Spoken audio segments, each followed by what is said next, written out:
Gay Hendricks, thank you so much for joining us on our Go Beyond Summit. It's a pleasure to have you. Thank you very much. I'm really happy to be here with you. Yeah, well, you know what? Let me give everybody, our audience, a backdrop on how I found out about it. Dr. Christine Cohn, Dr. Howard Cohn's wife, who's just a superstar doc, I went in for a treatment. She said, Justin, you have to listen to The Big Leap on audio, and you get it at audiobookstore.com, and Gay Hendricks is the author, and I listened to it, and I can't stop listening to it. So I'm like, I have to call Gay and get him on, because this book is just absolutely riveting. It's one of my favorite books I've ever read. I can't say I read it though, but I've listened to it over and over again. And then I grab my wife and we're listening to it together because we want to get out of our upper limit and zone of excellence and into the zone of genius. That's where this is for true performers and going to the highest level ever and getting the stuff that's consciously, subconsciously been ingrained in you and instilled in you that you had no idea that was there out of you. And you look at all these performers out there and some of the hot shots now, they're talking about, emotional clearance and stuff. Well, this book, can really just simplify that whole process and help you unravel it. So I'm going to turn it over to Gay because this is such an awesome topic. And you're one of the most prolific authors out there. So how did you come across writing The Big Leap? What inspired you? And then please dive into that story for us a little bit. Very good. Well, originally I noticed it in myself. See, The Big Leap is really about two big concepts. One is what I call the upper limit problem, and that's the tendency to sabotage ourselves when things start going better. And almost everybody has some version of the upper limit problem in themselves.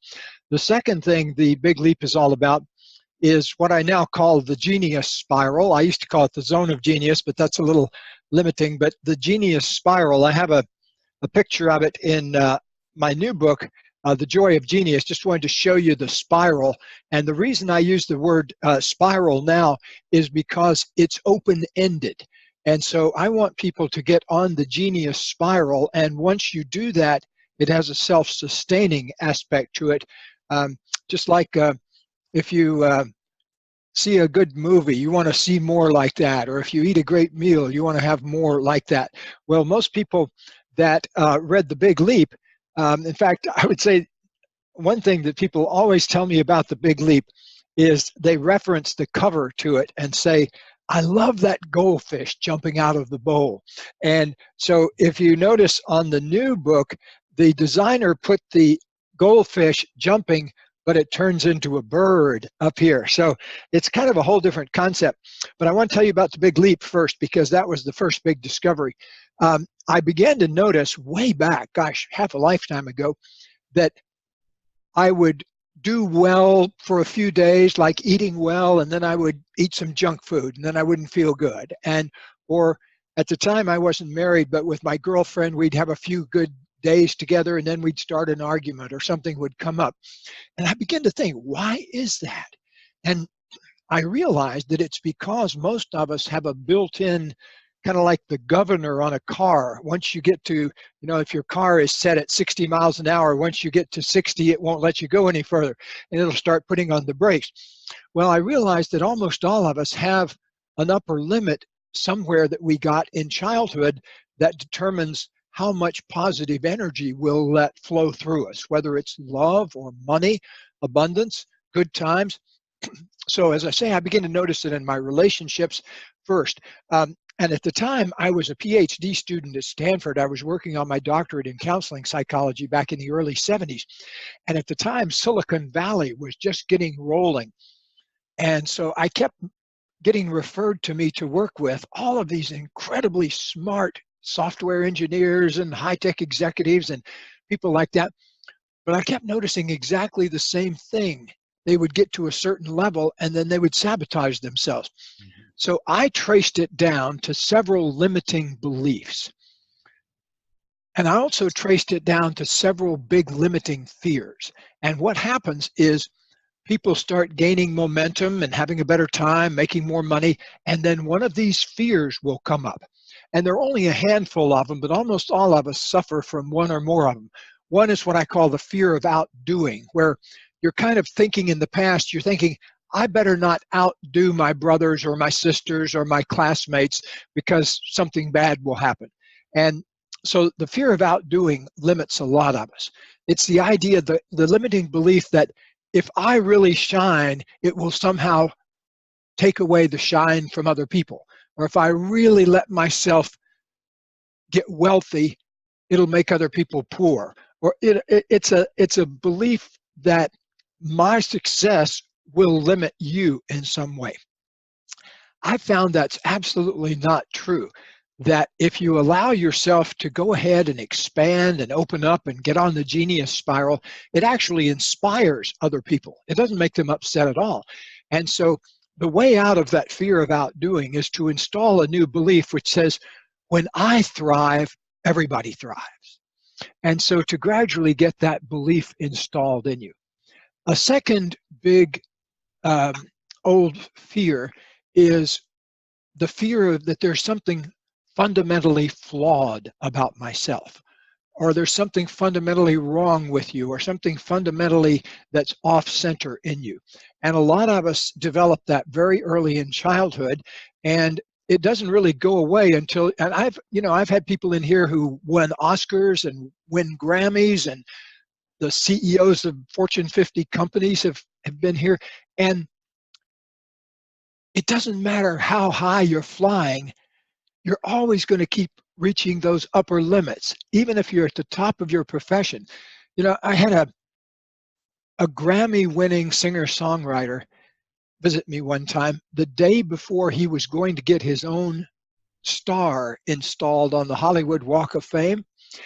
And he was having a flat-out anxiety attack the next door. In fact, I had him, he came over to our place on the beach, and we were standing out on the balcony looking out over the ocean. And I was talking to him about, what is it? Let's go through this. Let's replay the moment where they actually give you the award and have you put your handprints down in the Hollywood Walk of Fame.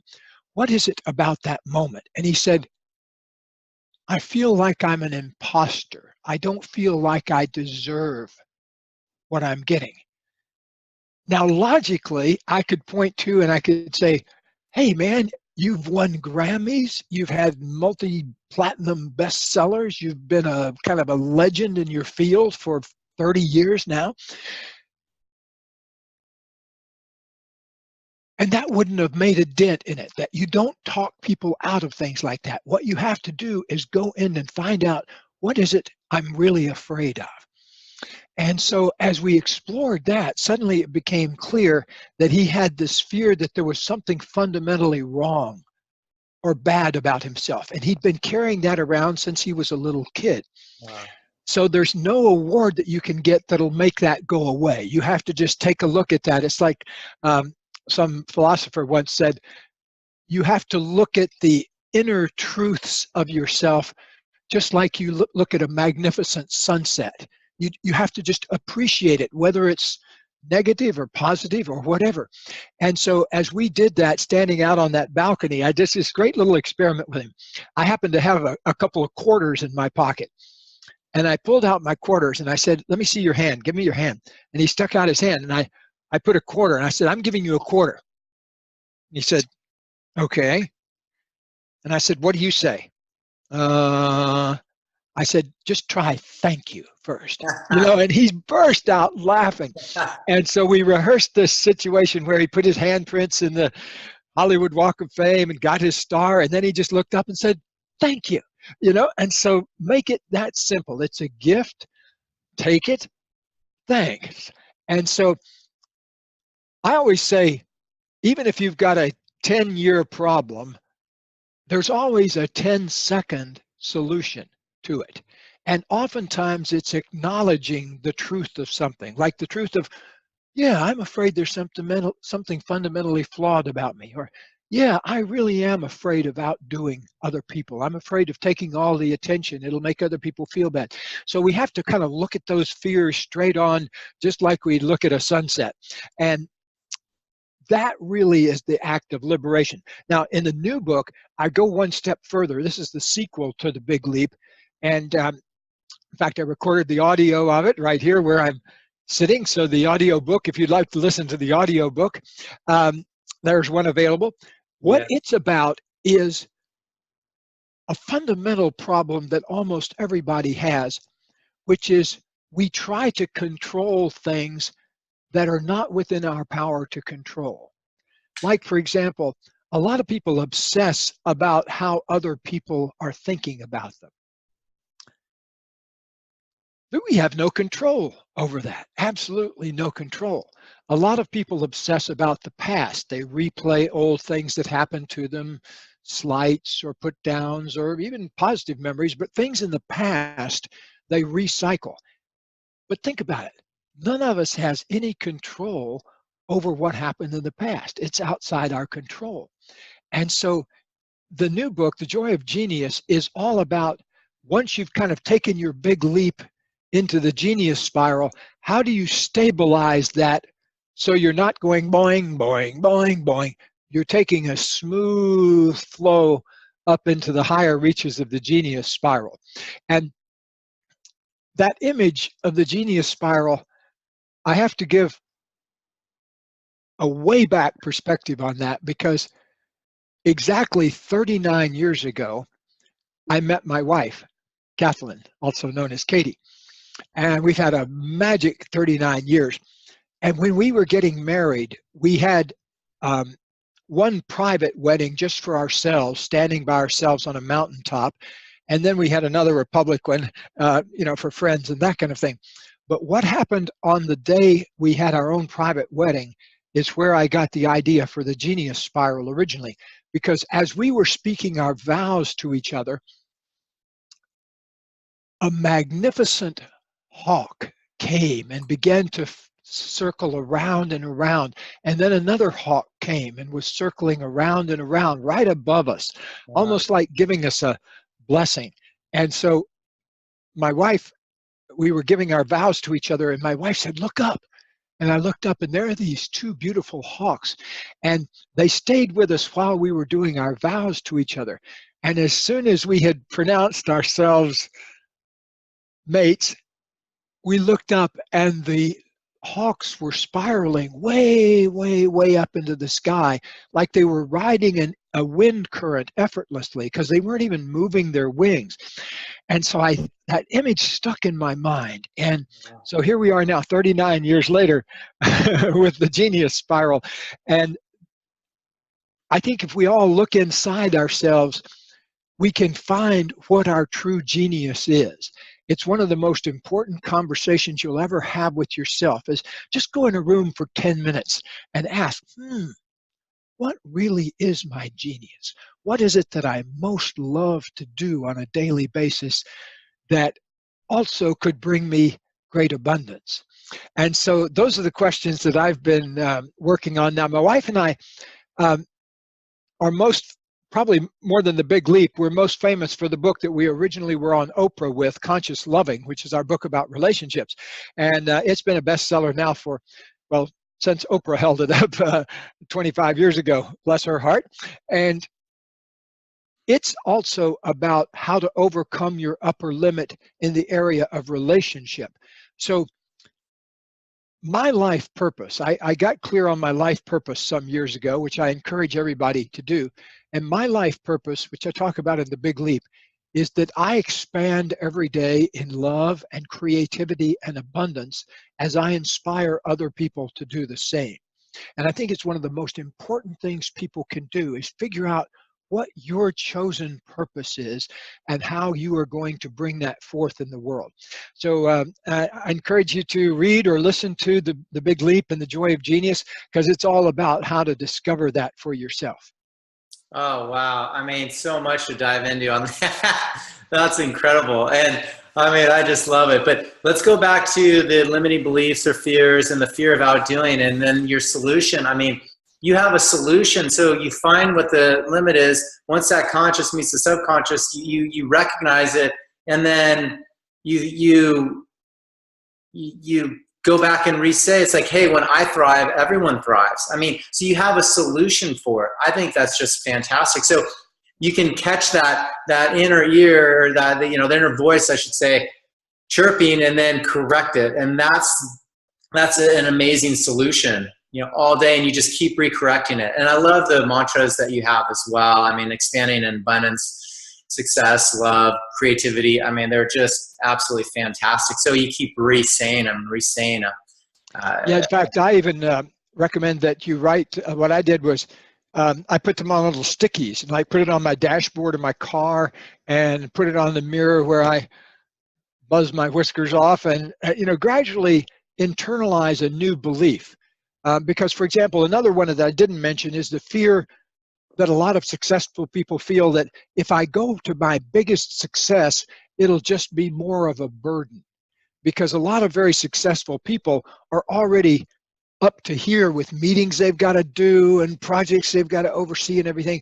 And so when they think about becoming even more successful, they think, oh my God, it'll be a bigger burden. And yet, if you think about that in a positive way, if you say, okay, my success will make me feel lighter and freer every day. That's a new way of looking at your success rather than looking at it through the lens of my success will become a burden every day. I've probably had, I'm going to say 400, at least 300 very successful people like doctors, lawyers, business folks come through my office here for individual coaching. And one of the things I've discovered about almost everyone is that even if you're functioning at the top of your field, there's always another 10 or 15 or 20% down in there that remains to be expressed. So I think that to be a fully evolved human being, we really, like you suggest, we have to live in this every day and be willing to make gradual little recorrections, because it's not about a big whoosh of enlightenment. It's about the daily practice of expanding your upper limit every day by making choices.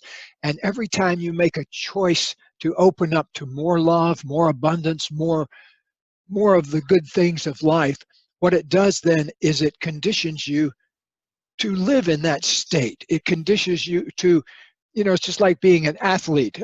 I mentioned to you earlier that I'm going off to the gym. I go off to the gym 4 days a week and do an hour of resistance training. I didn't discover that until way late in my life. I've only been doing it for about 7 or 8 years now, but I've become absolutely sold on it because every year I do it, I feel a greater capacity for physical energy. And not only that, I've lost 40 pounds doing it. So I'm now at a good weight for me, around 180. But when I first got into it, I weighed more than 200 pounds. And so I've gradually trimmed myself down to a really healthy weight by making simple choices, like simple choices about what to eat and simple choices about what to do and go to the gym and that kind of thing.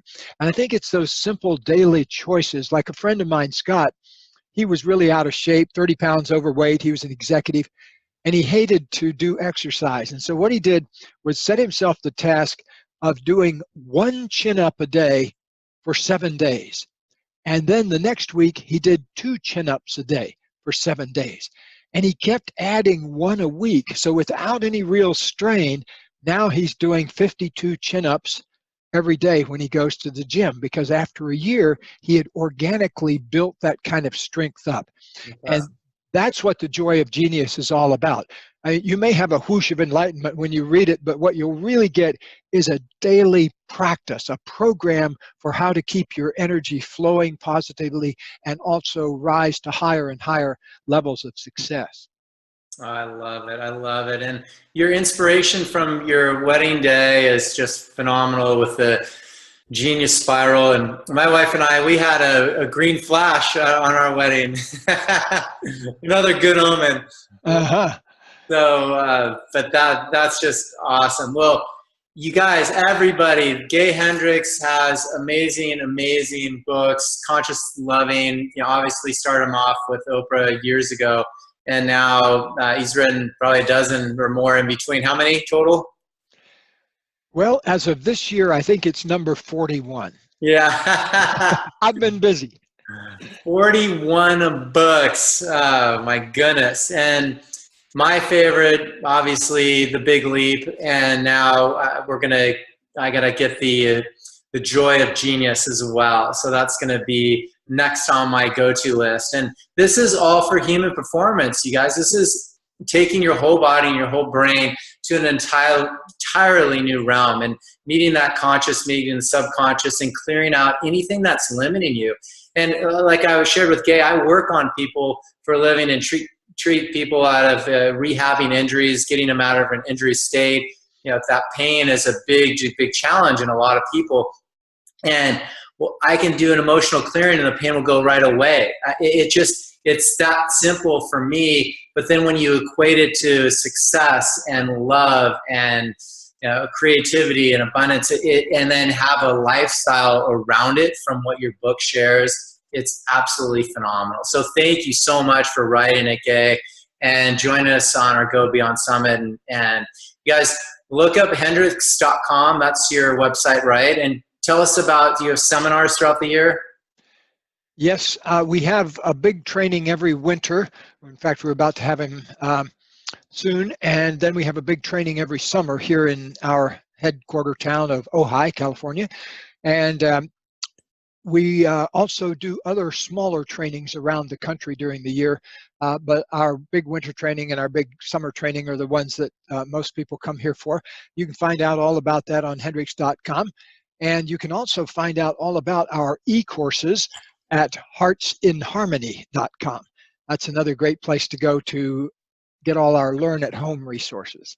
Oh, fantastic. Well, thank you, Gay Hendricks. You are amazing. I'm Justin Franson here with Go Beyond Summit, signing off with Gay Hendricks. And you guys, let's take the big leap together, because that's what it's all about.